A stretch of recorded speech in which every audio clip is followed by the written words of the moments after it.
Okay.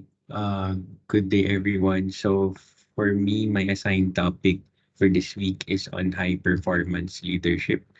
So this is chapter two of the book. And we'll focus our discussion or my presentation will be focused on this area. So, starting on a high performance leadership, we all know that a high performing leader is an essential ingredient for organizational success. According to the book, they have surveyed different um, organizations. They may have their own strengths and weaknesses, but one common theme among them is that the the presence of a high performing leader. So they have focused on three essential traits of a high performing leader. First one is being able to think strategically or having that strategic thinking mindset. Next one is on strategic management. And the last one is on personal qualities. So throughout this presentation, we'll go through each of these areas of a high performing leader. So let's start first with strategic thinking. So imagine with nonprofit organization, um, their one key deliverable that they have is really on their impact. So compared to businesses wherein they want to have, get more revenue, um, but and also impact. But for nonprofit organization, their main area is having that impact, which is tied also to their goals and objectives. So with strategic thinking, it tunes like an engine, the engine of impact for nonprofit organization. And basically, there's three areas around it. So the first one is mission or having a mission, then having a strategy, and lastly, doing an evaluation of that impact or creating measures in order to see if they are able to um, achieve the impact that they want. Okay, so first we go with the mission. So as you know, everything starts with the mission. Like even with the companies that we're working with, we have our mission, vision statements, and this is the same for nonprofit organizations. So an example for this, we have two here. So first one states the mission is to advance healthcare and fundamental rights of the poor. And then the other one is save lives in the world's most remote communities. So both of these mission statements are actually good in a way that they do promote something very positive and really have the mission to help others. However, if we look into the first one, it's very broad and somewhat vague. While the second one is more focused, wherein there is that statement on remote communities. So it kind of focus on a key area instead of just saying um, the rights of the poor, which is very general. So with that, having a mission statement, there things that you have to remember. First is that it has to be clear and tightly focused. So like in this example, it has to convey exactly what you want. Also, it should be easy to understand and remember. So you cannot just put into words and mention things that are maybe very deep and very long. So it's better if everyone knows exactly what your mission statement is. And lastly, this actually will serve as your guide to all major decisions. So if you're in a crossroad of things that you need to do, then you can always go back to your mission and see what would be the best path for you. And then after the mission, there is strategy. So strategy might be a very um what do you call this? It's a big word actually, but if you think about it, these are planned set of activities designed to achieve a given objective. So look, it's more of a forward looking approach to things and in making sure that you have the steps um to meet your objectives. So with that, mission is actually achieved through your strategy. And with the mission and strategy combined, they should embody and reflect a nonprofit's core competency. So meaning the nonprofit organization should play within their strengths in creating this mission and strategy. So for example, you cannot do something very health related if you were or if your people or if the members of the team really doesn't have an expertise around health. Maybe you're more into law or you're more into other things. Then that's what you can really focus on. Because also if you don't do that, um, the organization may be at risk of mission creep or managing a project that could have been done better by others. So imagine some resources might also be put into waste if you're given a specific funding, but this is not really within your scope or your core competency. It's not, and it also is not within the mission um, of your organization. Okay. Then the next one is on measuring impact. So as they say, you really cannot improve what you cannot measure. And in this thinking, this is the only way to know if the strategy works to achieve your mission. So with the measurements, you know that you're on the right track. And then if ever you're not, you can change your course of action. Okay. Then the next one after strategic thinking is having that strategic management, which is actually also essential to scale and sustain impact. So for strategic management, there are three areas. One is funding. The next one is organization and talent, and then we also have board governance. So for funding, it might be ironic for non-profit organization to focus on funding. However, like other organization, this is essential to fuel their strategy or their activities. And it was mentioned in the book as well that non-profit leaders would actually spend more time in getting funding versus their business counterparts. And funding for a nonprofit organization can be done through income or donations. So for earned income, this can come from program content, goods produced by the people involved, or actually just their data that they can provide to a buyer. Then if you also think about it like other businesses, sometimes nonprofits may have to spend money to raise money.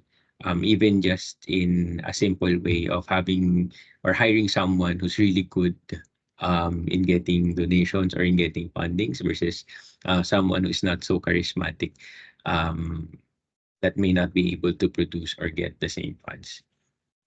So next is organization and talent. So though money is important, people are more important. If you think about it, there's no specific innate advantage of acquiring resources amongst organizations. So the resources are just there, but it's up to the organization. How do they would acquire it and use it? And the key differentiator is their people. So great organizations make sure that they have the right people on the bus. Wrong people are off the bus. And lastly, the right people are in the right seats. So the first two bullets focus on the who you should include in your team and who should not be there. And then lastly is making sure that whoever is in the bus or in the team are seated properly or within their rightful designation. So from here, there is the concept of team of teams model, wherein teams can work independently and autonomously in making decisions and in producing outputs, but also they can work together in creating synergies. And one key area to achieve this is to have the right people to be leading the teams, the right people who can work within those teams. And then lastly, on the topic of strategic management is having great board members. So great nonprofit leaders are guided by great board members. And the strong nonprofit leaders work proactively to cultivate a board that is engaged, provocative, critical, and willing to ask questions. So in many best nonprofits, there's actually a healthy tension between the CEO and the board members, wherein both believe that they are in charge. So again, this is more of a healthy way. They engage in difficult conversations to achieve something that's good for the organization. Okay. And then as we go, or now that we went to the strategic thinking and then strategic management, the last item that we have is on personal qualities. So this actually sets the leaders apart from the other leaders, and these qualities help leaders to vault over key obstacles. So there's four that's mentioned in the book. One is disciplined goal setting. Second is continuous adjustment, having that well-developed stress muscle, and lastly is perseverance. The first two actually talks about the insight for the leader, and the last two is more on the courage side. Okay, so we'll go first with the first one, which is discipline goal setting. So there's two common themes around goal setting. First, it has to be incremental, and the second is that it has to be reasonable. So incremental meaning that you can chunk it and have it improve as you go along. You don't have to. You may have actually very great goals, but you can um, chunk them into smaller ones, which is more attainable in the short term. And then also there's the reasonable aspect, that you do have the right resources, or you do know that you have the things that you need in order to achieve something that is reasonable. So in order to guide you on making the goal setting, these are some characteristics of a good goal. So first is specific. There should be no room for ambiguity. So in just stating this, you should already know, like, did you achieve it or not, and nothing in between. The second one is that there should be feedback driven. So there should be feedback mechanisms in place for your goals, so that um, people, or you can have that feedback when it's needed. And then third one is that it should be self-referential, meaning that it should be within your control. So you don't have to base your goals from the activities of others. So um, most likely these goals can be controlled within the organization or within the people that you have within the organization. And lastly, as mentioned earlier, is that it has to be chunkable. Even great goals can still be chunked into pieces, so you can achieve them better. Okay, next is continuous improvement. So if we had goal setting earlier, continuous improvement is focusing on never settling for success. So if you have met your goal, then you should strive for more. It says in the book that greatness lies not in achieving the end state, but in the process of striving for more. So with this, you can celebrate your wins with your people, have that sense of achievement. However, it is a characteristic of a great leader to have this mindset in order to set the bar higher, to achieve better things. Okay. And then the third one is having a well-developed stress muscle. So we know that stress is not good. However, the right amount of stress can actually prelude you to excellence. This is actually called acute stress. So this is the sometimes we feel like, let's say in this presentation, kind of stressed, but this actually puts more focus and gives you that burst of energy um in with the right circumstance and environment. So this can actually be good for high performers because they can harness this stress for their benefits and do better with what they're doing. And then lastly, is on the perseverance, and not just short-term perseverance, but across long time horizons. So in terms of impact, in general, it's not really measured just in days, weeks, or years, but decades. So if you think about great companies that we have right now, some of them started really small, maybe just within their garage or in their basement of their old houses. But they have developed well into big companies because of perseverance. It did not happen overnight. Many of these companies have been existing for very long right now, and this is not just for businesses. Same also applies for nonprofit organizations. And then um, high performing leaders, what really sets them apart is that they're able to demonstrate this incredible perseverance in the age where many people are drawn to quick fixes and instant gratification. Okay, so actually that's it for this chapter. Hope that you now know more about what's a good leader, especially in the eyes of a nonprofit organization.